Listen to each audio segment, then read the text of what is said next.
ధ్వజ sir. అందరికీ నమస్కారం. నేను చిన్నప్పటి నుంచి కృష్ణ గారి ఫ్యాన్ని. కృష్ణ గారితో తర్వాత ప్రొడక్షన్ కూడా చేశాను, 2 సినిమాలు డైరెక్ట్ కూడా చేశాను. కృష్ణ గారితో పోట్లాడిన ఏకైక మనిషిని కూడా ఇండస్ట్రీలో నేనేనేమో, మళ్ళీ కలిసిన వాడిని నేనేనేమో, లాస్ట్ మినిట్ వరకు ఆయనతో ఉన్నవాడిని కూడా నేనేనేమో. నేను బంగారు గారి ఇద్దరు పక్కన చివరి నిమిషం వరకు. సో చాలా కుటుంబం, బంగారు కృష్ణ గారి కుటుంబం అంటే నేను పార్ట్ ఆఫ్ ద కుటుంబం. ప్రాబ్లీ ఇంటి పేరు అయి ఉండొచ్చుకోవచ్చు, రక్త సంబంధం లేకపోవచ్చు, కానీ నేను కృష్ణ గారి కుటుంబం అంతా ఒక కుటుంబం.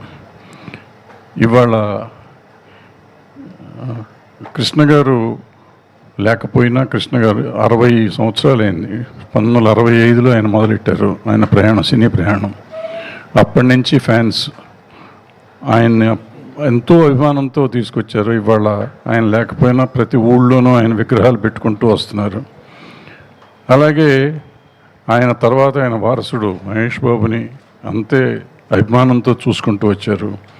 మళ్ళీ వాళ్ళు ఇప్పుడు మా జయకృష్ణని అంతే అభిమానంతో మొన్న సినిమా రిలీజ్కి వాళ్ళు చేసిన ప్రేమ అభిమానాలు చూస్తుంటే నిజంగా చాలా ముచ్చటేస్తుంది. సో వాళ్ళందరికీ కృతజ్ఞతలు చెప్పడానికే ఇవాళ మనం ఇక్కడ కలిసాం. సో ఈ సినిమా మొదలుపెట్టిన చేసిన అశ్విని దత్ గారికి, దర్శకుడు అజయ్ భూపతి గారికి, ప్రేక్షకులందరికీ, అభిమానులందరికీ పేరు పేరున కృతజ్ఞతలు తెలియజేయటం అనేది ఈ సభ ముఖ్య ఉద్దేశం. సినిమాలు ఇవాళ ఎలా వస్తున్నాయి, ఎలా వెళ్తున్నాయి అనేది మనకు తెలుసు. మనం చాలా రకరకాల సమయం ఉంటాయి. రిలీజులు చూసుకోవాలి, రిలీజ్ అపోజిషన్స్ చూసుకోవాలి.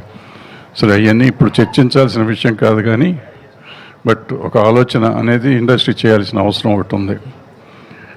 అయితే ఘట్టమనేని అభిమానుల్ని అభినందించడానికి, కృతజ్ఞతలు చెప్పడానికే ఈ సభ ముఖ్య ఉద్దేశం. కాబట్టి నేను ఇంతటితో ముగించాను. చాలామంది పెద్దవాళ్ళు ఇంకా ఉన్నారు మాట్లాడాల్సిన వాళ్ళు, వారి తర్వాత మాట్లాడతారని కోరుకుంటూ సెలవు తీసుకుంటాను. Thank you sir, thank you very much. నిజంగా అభిమానుల కోలాహలం కానీ సందడి కానీ మామూలుగా లేదు. ఎన్నో థియేటర్స్ దగ్గర ఆ కటౌట్స్ కానివ్వండి, వాళ్ళ ప్రేమని